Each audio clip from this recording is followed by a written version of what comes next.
एका मराठी पठ्ठ्यानं अख्खी राजधानी हलवली. दिल्लीचंही तख्त राखीतो महाराष्ट्र माझा, अशा अनेक कॉमेंट कॉक्रोच जनता पार्टीचे संस्थापक अभिजित दिपकेनं पुकारलेल्या आंदोलनानंतर आपल्याला पाहायला मिळत आहेत.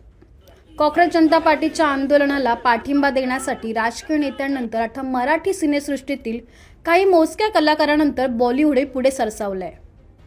पोलिसांनी केलेल्या लाठीचार्जनंतर हे आंदोलन अधिकच तापलंय. देशभरातून विद्यार्थी जिल्ह्यात कॉक्रोच जनता पार्टीच्या आंदोलनाच्या समर्थनार्थ रस्त्यावर उतरतायत. आंदोलन तापलेलं असताना कॉक्रोच जनता पार्टीचे संस्थापक अभिजित दिपके आंदोलनात नसणार आहेत. त्यासाठी दिपकेनं आंदोलकांची माफीही मागितली आहे. ही माहिती खुद्द अभिजित दिपकेनं ट्विट करून दिली आहे. नेमकं कारण काय? ट्विट करून अभिजित दिपके काय म्हणालाय पाहूया. नीट पेपर फुटी प्रकरणी कॉक्रोच जनता पार्टीचं दिल्लीच्या जंतर मंतरवर आंदोलन सुरू आहे.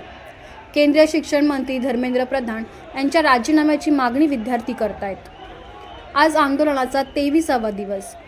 20 जुलैला अभिजित दिपकेंनी विद्यार्थ्यांना चलो संसदचा नारा दिला आणि राज्यभरातून विद्यार्थी या आंदोलनात सामील झाले. शांततेत सुरू असलेल्या या आंदोलनाला गालबोट लागलं.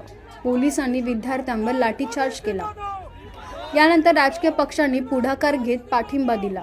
विरोधी पक्षनेते राहुल गांधी यांनी पंतप्रधान नरेंद्र मोदी यांच्या निवासस्थानाबाहेर ठिय्या मांडला. पोलिसांनी त्यांना ताब्यातही घेतलं. यावेळी शरद पवार गटाच्या खासदार सुप्रिया सुळे याही उपस्थित होत्या. ज्येष्ठ नेते शरद पवार यांनी जंतर मंतरवर जाऊन अभिजित दिपकेशी संवादही साधला. उद्धव ठाकरेंनीही दिल्ली गाठली.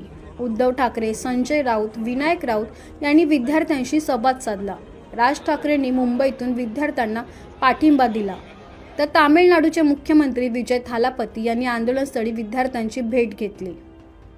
आता आंदोलन मुख्य टप्प्यावर असताना अभिजित दिपकेनं महत्त्वाचं ट्विट केलंय. माझी प्रकृती बरी नाहीये, त्यामुळे आंदोलनात मी नसेल, असं दिपकेने म्हटलंय. तशी माहिती ट्विट करून अभिजितनं दिली आहे. अभिजित दिपके ट्विटमध्ये काय म्हणालाय पाहूया. मागील काही दिवसांपासून मला अंगदुखीचा त्रास होतोय. तापानं फणफणलोय, पण औषध घेऊन मी आजारपण पुढे ढकलत होतो. मी आंदोलकांची माफी मागतो.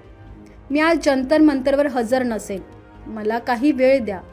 थोडा आराम करून पुन्हा जोशानं उपस्थित राहीन. संध्याकाळपर्यंत आंदोलनस्थळी येईल, असा शब्द अभिजित दिपकेनं आंदोलकांना दिलाय.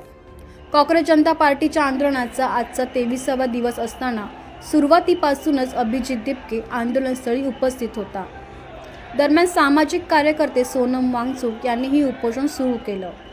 मात्र त्यांच्या उपोषणाच्या 21व्या दिवशी पोलिसांनी त्यांना बळजबरीनं रुग्णालयात दाखल केलं. यानंतर अभिजित दिपकेंनी उपोषणाची घोषणा केली. मात्र 2 ते 3 दिवसांनंतर सोनम वांगचुक यांच्या आग्रहाखातर दिपकेने उपोषण मागे घेतलं. 20 जुलैच्या चलो संसदच्या मोर्चाचं नेतृत्वही अभिजित दिपकेनेच केलं. मुसळधार पावसात विद्यार्थी मोठ्या संख्येनं या मोर्चात सहभागी झाले. आंदोलनादरम्यान दिपके आणि पोलिसांची बाचाबाचीही झाली, अशी माहिती मिळते. आता आंदोलन मुख्य वाटेवर असताना अभिजित दिपकेची प्रकृती खालावली आहे. संध्याकाळपर्यंत पुन्हा परत येईल असा शब्द आंदोलक विद्यार्थ्यांना दिला असला तरी त्याच्या गैरहजेरीत काय राजकारण शिजणार किंवा आंदोलनाची काय दिशा असणार हे पाहणं महत्त्वाचं असेल.